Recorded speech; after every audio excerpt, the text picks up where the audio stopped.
Previously, we drew translations in the coordinate plane. In this lesson, given a geometric figure, two transformations, rotation, reflection, or translation, we're going to give the coordinates of the transformed figure. Composition of transformations is a combination of two or more transformations, each performed on the previous image. In example 1, what are the coordinates of point A prime, the image of point A, negative 4, 1, after the composite transformation, a rotation of 90 degrees, reflection over the line y equals x, where the origin is the center of rotation? So we're going to start with the reflection of the line y equals x. So we're going to follow the rules for the reflection over the line y equals x, which means we take the original coordinates and we switch them because y equals x, so x equals y.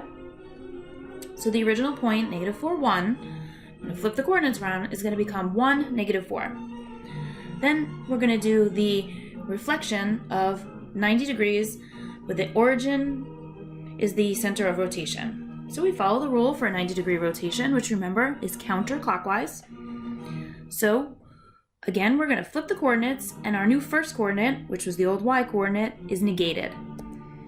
So we take the 1, negative 4, we switch them back, so now it's negative 4, 1, but we negate that first coordinate, so we get positive 4, 1. So the solution is 4, 1.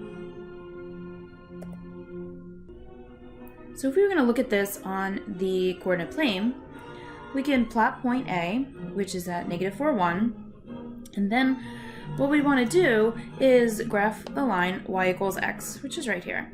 And then we want to reflect this point over the line y equals x. So again, we did that by reversing the coordinates. So when we reflect it, remember it's perpendicular. The line of reflection and the line between the 2 points is going to be perpendicular. So here's after the reflection of the line y equals x, and now we need to take this point and we need to rotate it 90 degrees. So when we rotate this point 90 degrees counterclockwise, A prime is over here at 4, 1. So a key concept that we want to look at with transformations, we have rigid transformations that we've been looking at over the past few lessons. We've talked about translations, which is a slide. We know this tells us our horizontal slide and this tells us our vertical slide, so how x is changing and how y is changing. We have reflections over a line, and we have rotations of a certain degree. We've been looking at 90, 180, and 270 degree rotations.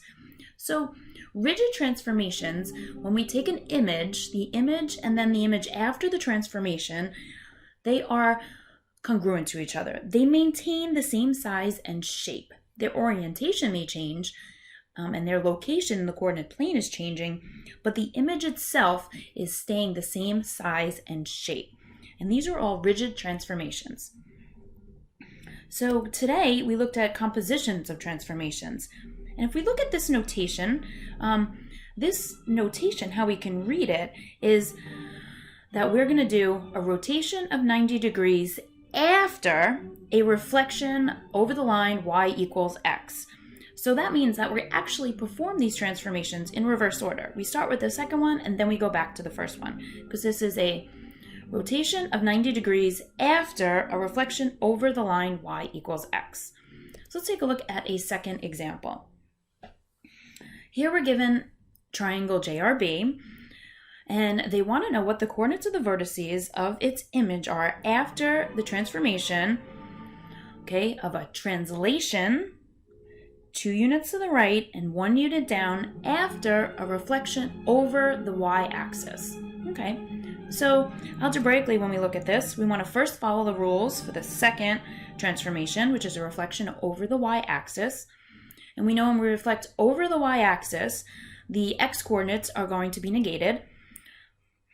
So we can take all of our points, j, 1, negative 2, and now we're going to negate the x-coordinate, so it's going to be negative 1, negative 2. For r, negative 3, 6, we're going to negate the x coordinate, so it's now positive 3, 6. And for B, 4, 5, when we negate the x coordinate, we get negative 4, 5. So those are going to be the coordinates after a reflection over the y-axis. And then we're going to follow the rules for a translation.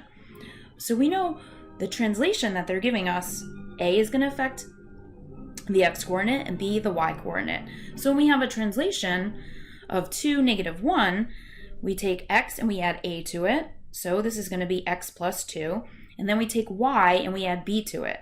So it will be y plus negative 1. Well, plus negative 1, we can simplify to be y minus 1. So we're going to take the coordinates that we just found after the reflection over the y-axis, and we're going to now translate them on the vector to negative 1. So for J, we have negative 1 plus 2 and negative 2 minus 1. So the new coordinates are going to be 1, negative 3. For R, when we add 2 to our x coordinate of 3, we get 5, and we subtract 1 from our y coordinate of 6, we get 5. We're going to do the same thing for B. Adding 2 to our x coordinate, subtracting 1 from our y coordinate, and we get negative 2, 4. So the solution, triangle J, after the composition of transformations, will be located at these coordinates. J, 1, negative 3, R, 5, 5, and B, negative 2, 4. So I want to show you how this composition of functions would look like in the coordinate plane. So here is triangle JRB. Then the first thing I'm going to do is I'm going to reflect it over the y-axis. So we can see here is the reflection of triangle JRB over the y-axis. I'm going to go ahead and hide that original triangle.